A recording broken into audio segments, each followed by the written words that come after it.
Hello students, I welcome you to another class segment today. We've been considering creative writing in our previous classes. We've done creative writing on drama, on prose, and this is the third, which is the last one, which is poetry under the three genre of literature. So we'll be considering poetry for today's class. Is your English teacher, Miss Olabanjo? Now what's poetry? Poetry is a form of writing that uses not only words but also form patterns of sound, imagery, and figurative language to convey the message. Your figurative language, like your simile, metaphor, and the likes.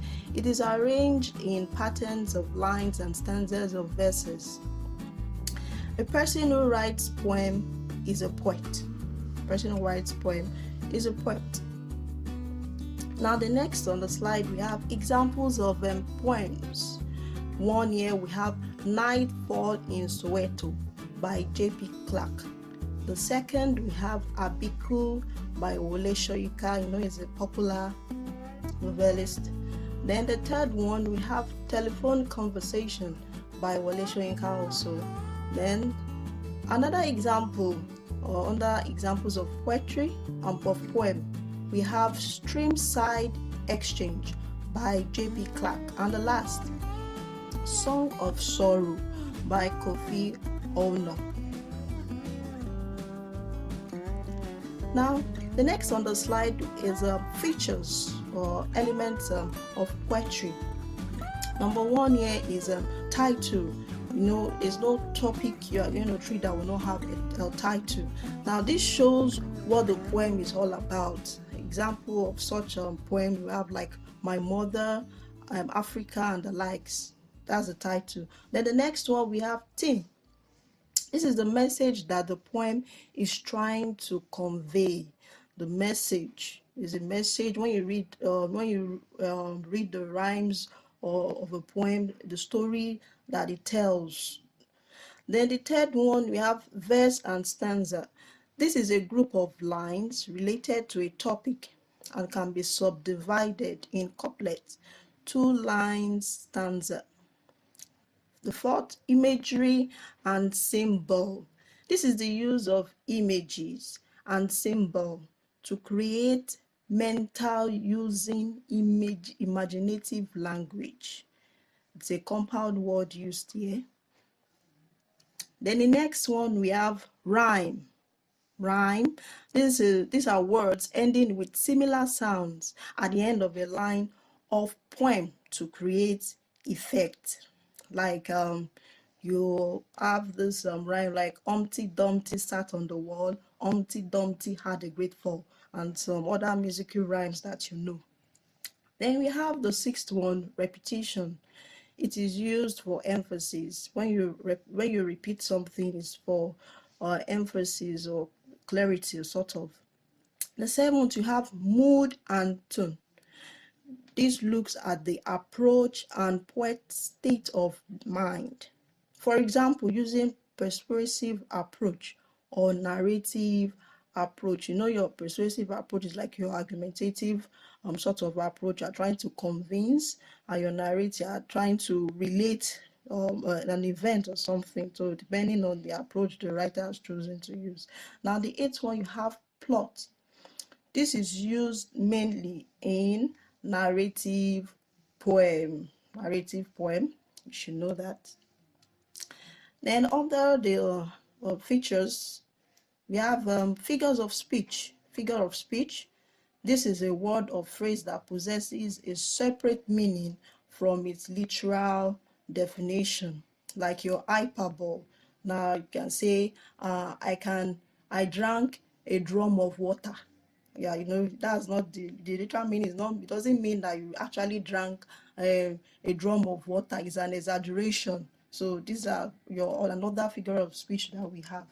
Then the last other features, we have diction. It can be defined as style of speaking or writing determined by the choice of words by a speaker or a writer.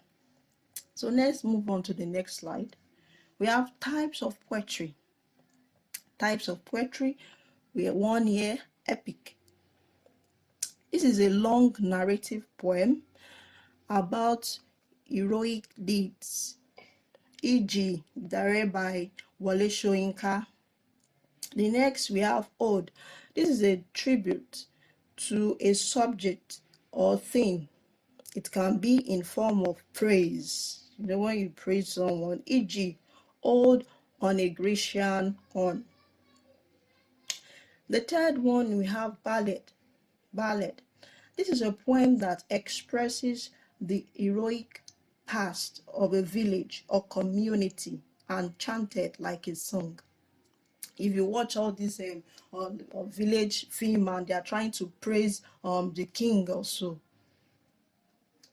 The next we have lyric.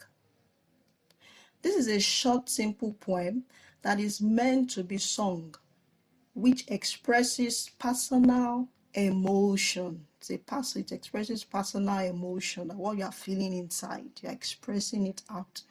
E.g., Streamside Exchange by J.P. Clegg. Then the next we have Elegy. Elegy. This is a poem about death. It's a poem about death, you know, when you are giving like a tribute or something. E.g., Song of Sorrow by Kofi Annan.